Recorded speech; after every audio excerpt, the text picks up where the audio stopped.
Hello and welcome back. So today I came home, reached in the bucket of locks that I got from Steel Pinnings, and pulled out a challenge lock. This one happens to be a pretty beat up looking Kwikset, pinned by Texas Gem.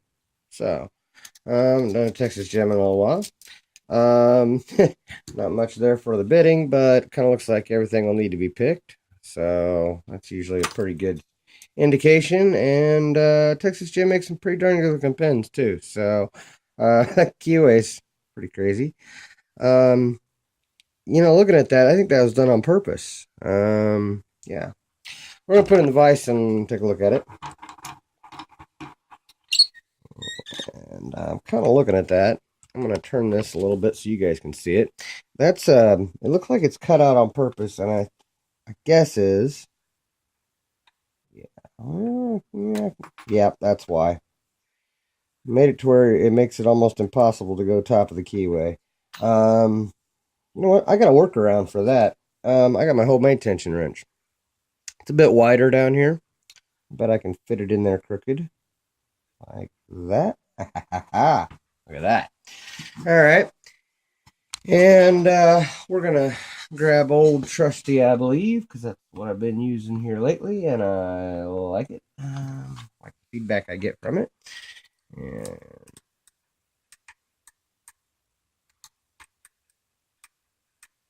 I think it's a 5 pitter. At any rate, let's zoom in for you guys and see what we got. You guys focus here. There we go.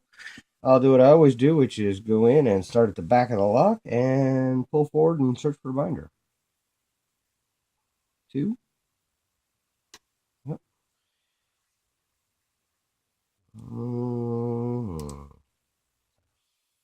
5 is pretty stiff. Come on, here we go. And we got 5. Drop 2 though. 2 or 1. Oh, okay, 1, and it gave me a false set there. 4 is giving counter. Okay, got him set. 3. Okay, got him set.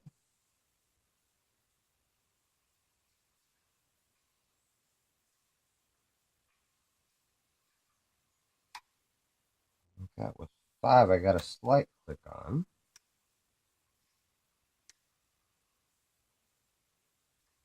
And everything went kind of dead here. Oh, wait a second.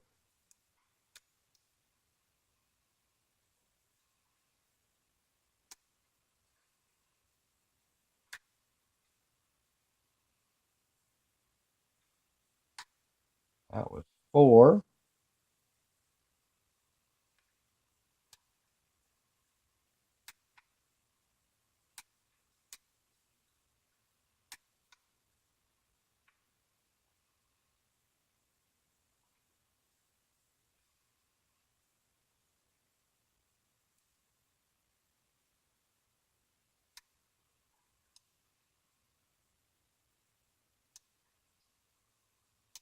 I'm not getting that set. I don't want to go all the way back. That's such a deep false set. I felt like maybe it was a T-pin. Got me going here and not being able to use my tensioner to manually return things back that well. That's why why he cut that out.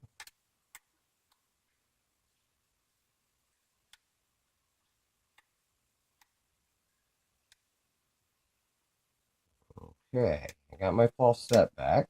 That was 4 and 5. 3.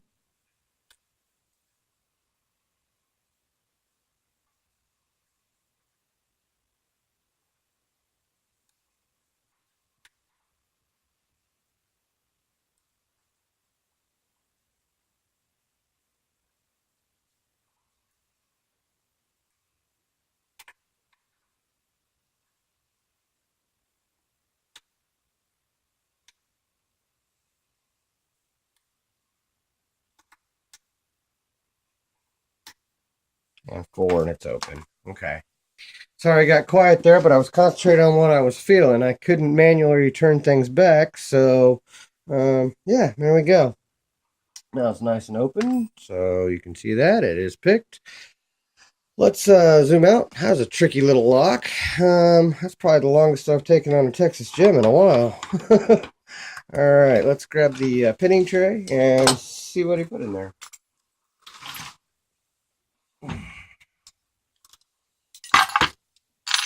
We got a weird clip on the back.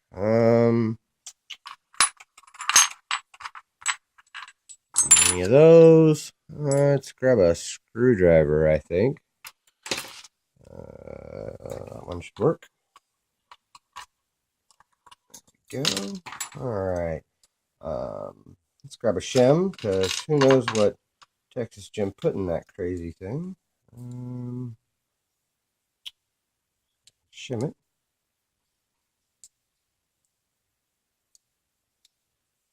That'll work. And follow her through. Pins are up. And there we go. And it is a 6-better. I'll be damned. All right. All the key pins are in and working. And as you can see, they're all well below the shear line. So they all did need to be picked. A lot of times you think that drastic bitting of high, low, high, low, high, low is like the way to go. But honestly, I think if it's higher like that, yeah, it's a rakeable bitting. But if you're single pin picking, that's a everything had to be picked. So that one's a serrated, standard, spool, standard, and T-pen. And in the plug, it looks like we have threading in 2 and 4 and countermilling in 5. I don't know if my camera's picking this up because it's kind of dark in there. Hold on. Let's grab a light here. Let's see if maybe I can make you guys be able to see this. Do it like that. Maybe you guys will see in there.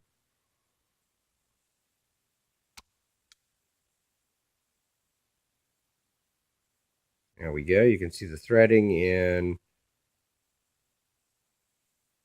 Trying something new here, guys. Come on, focus.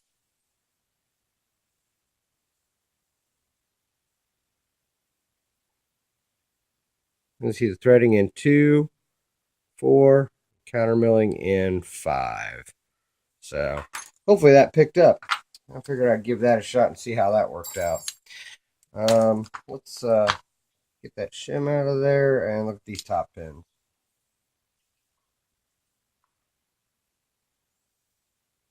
One is a very serrated pin, kind of looks like an ASA serrated pin. Yeah, well, I don't know. It's just a nice looking serrated pin.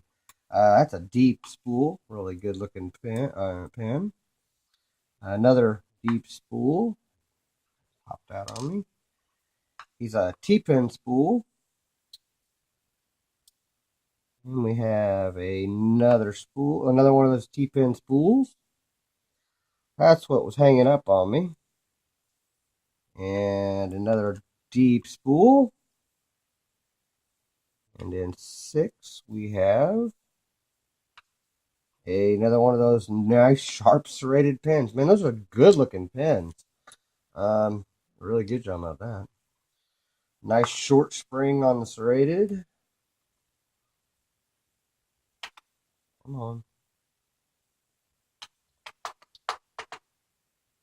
Spring doesn't want to come out of 2. 3 is another short spring.